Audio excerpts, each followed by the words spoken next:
Yes IP students, बेटा कैसे हो सभी? आई थिंक सभी बच्चे घर पे काम अच्छे से कर रहे हैं, आईपी वाले बच्चे, और कॉन्सेप्ट्स भी आपको आई थिंक क्लियर होंगे। और बेटा अगर कोई किसी भी तरह की कोई प्रॉब्लम आपको लगती है किसी कॉन्सेप्ट में तो आप पूछ सकते हैं बेटा, क्वेश्चन कर सकते हैं। जब आपके ग्रुप में स्टडी चल रही होती है, जब आपके ग्रुप में आईपी का पीरियड होता है क्लास ग्रुप में, तब आप क्वेश्चन कर सकते हैं बेटा। और उसके बावजूद अगर आपको लगता है कि कोई क्वेरी है आपकी तो उसके बाद भी आप मुझे मैसेज कर सकते हैं। तो देखिए आईपी वाले स्टूडेंट्स, आज हमारा जो न्यू टॉपिक है इसी चैप्टर में, चैप्टर 4 हम कर रहे हैं, डेटा हैंडलिंग। डेटा हैंडलिंग में हमारा चैप्टर 4 है। चैप्टर 4 में आज हमारा जो टॉपिक हम डिस्कस करेंगे वो है evaluating relational expressions.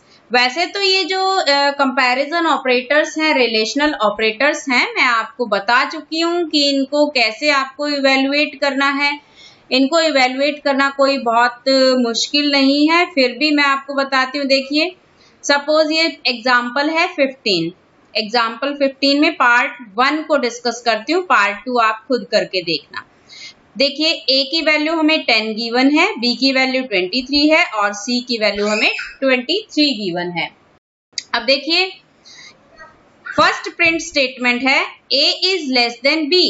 It means कि ए बी से लेस है क्या, तो ये बूलियन वैल्यू रिटर्न करेगा अगर कंडीशन ट्रू है, और अगर कंडीशन फॉल्स है तो ये फॉल्स रिटर्न करेगा। ठीक है, तो फर्स्ट केस में कंडीशन ट्रू है तो ट्रू रिटर्न करेगा, सेकंड केस में भी कंडीशन ट्रू होगी। अब आप कहेंगे कि यहाँ लेस देन और इक्वल टू दोनों एक साथ हैं तो इसको कैसे इवेल्युएट करेंगे? बेटा जब दोनों ऑपरेटर एक साथ होते हैं तो इसका मतलब है B is less than C और B is equal to C। अगर इनमें से कोई एक कंडीशन भी ट्रू है तो कंडीशन जो है ट्रू में इवेल्युएट होगी। ठीक है, तो ये भी ट्रू है क्योंकि B और C दोनों की वैल्यू 23 है।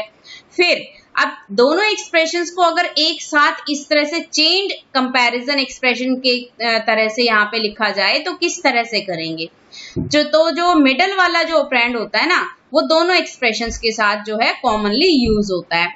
अब देखिए A is less than B, B is less than equal to C, तो दोनों को यूज कीजिए। फर्स्ट एक्सप्रेशन का रिजल्ट ट्रू था और सेकंड का भी ट्रू था, तो ट्रू ट्रू क्या बने? ट्रू ट्रू, बीच में एंड ऑपरेटर कंसीडर कीजिए, ट्रू एंड ट्रू, ट्रू ही रहेगा। ठीक है, तो ये इस तरह से आप इवेल्युएट कर सकते हैं। 15 एग्जाम्पल जो है इसमें 0.2 और 16th एग्जाम्पल आप अपने आप कीजिए।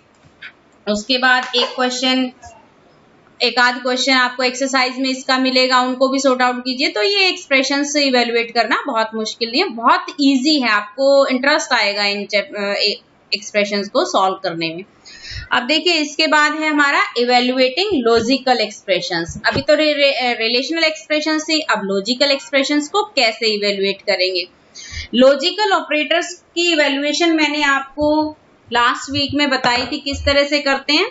तो उन्हीं के बेसिस पे वही वाले जो रूल्स थे ना बेटा, किसी वेरिएबल की ट्रूथ वैल्यू क्या है, ट्रू है या फॉल्स है, उसको लेकर के और एंड वाले जो रूल हमने पढ़े थे, नॉट वाला रूल पढ़ा था, उसके अकॉर्डिंग ही ये एक्सप्रेशन सॉल्व होंगी।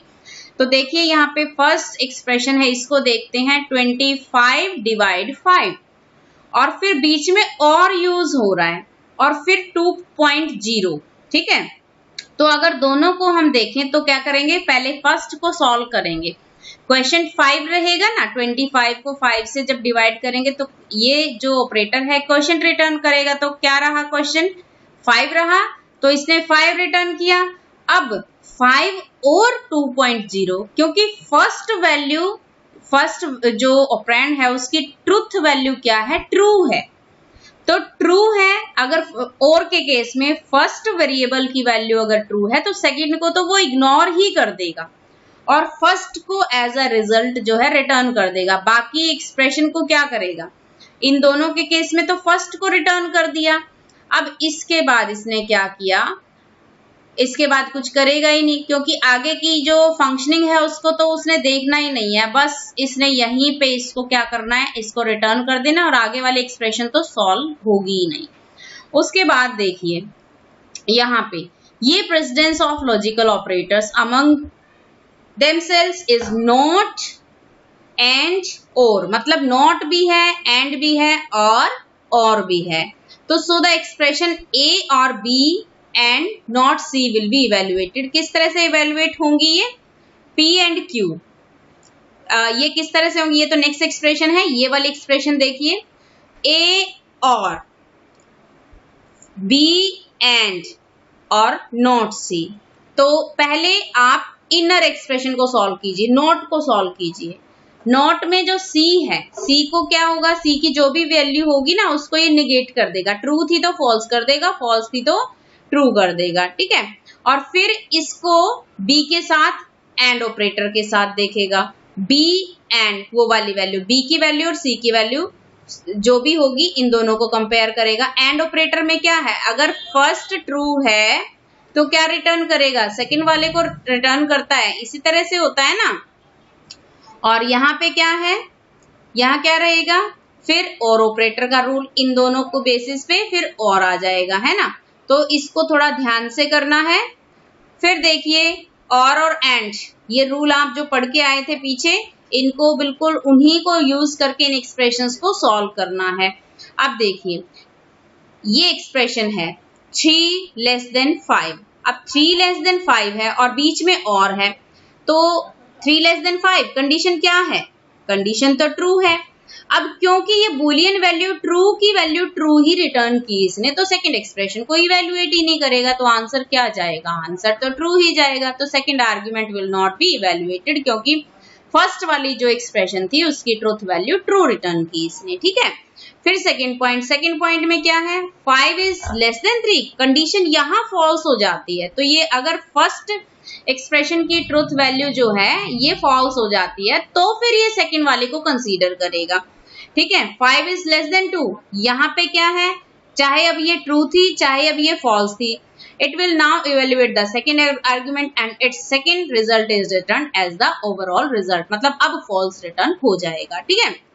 और एंड के केस में क्या होगा, 3 इज लेस देन 5, यहाँ पे कंडीशन क्या है, फर्स्ट वाली एक्सप्रेशन क्या कर रही है, फर्स्ट वाली एक्सप्रेशन ट्रू है, तो it will now evaluate the second expression. And का तो रूल यही था, और से रिवर्स था ना, तो फर्स्ट वाली अगर ट्रू है तो सेकंड को इवेल्युएट करता है। तो 5 लेस देन 2, अब ये वाली कंडीशन क्या है, ये तो फॉल्स है, तो ये एज अ रिजल्ट इसको रिटर्न कर देगा, ठीक है।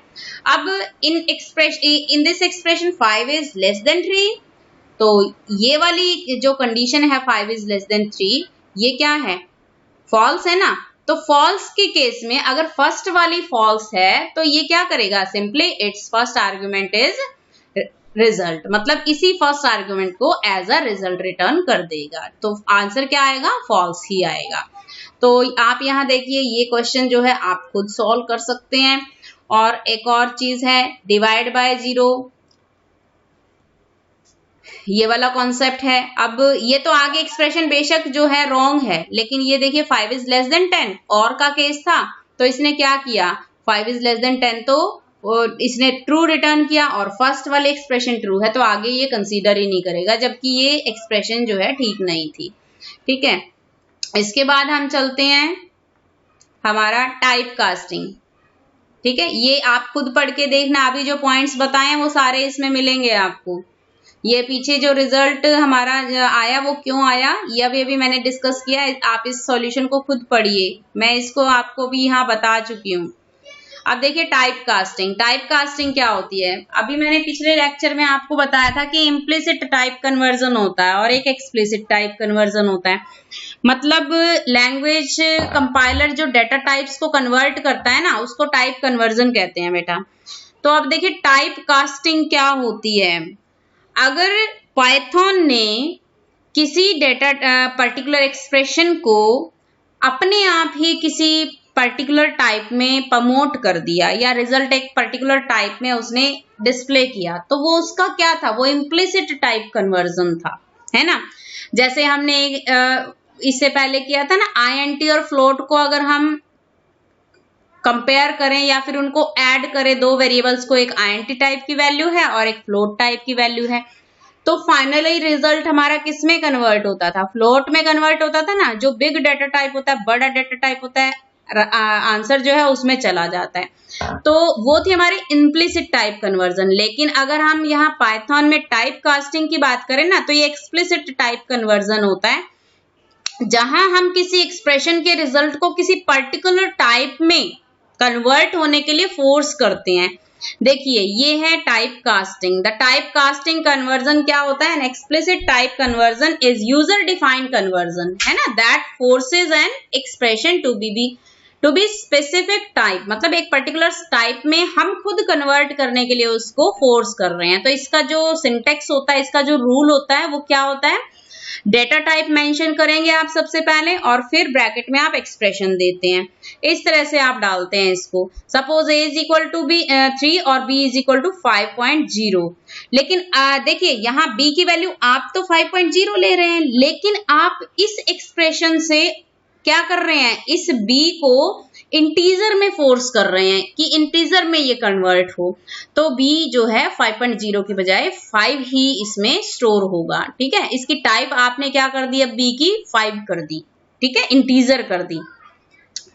इसी तरह से यहाँ देखिए फ्लोट a को आपने 3 लिया था ना, क्योंकि आप यहाँ पे इसको फोर्स कर रहे हैं कि a की वैल्यू क्या होनी चाहिए? फ्लोट। तो a जबकि 3 था, तो अब इस पर्टिकुलर टाइप की वजह से क्या होगा? a की वैल्यू क्या सेव होने वाली है?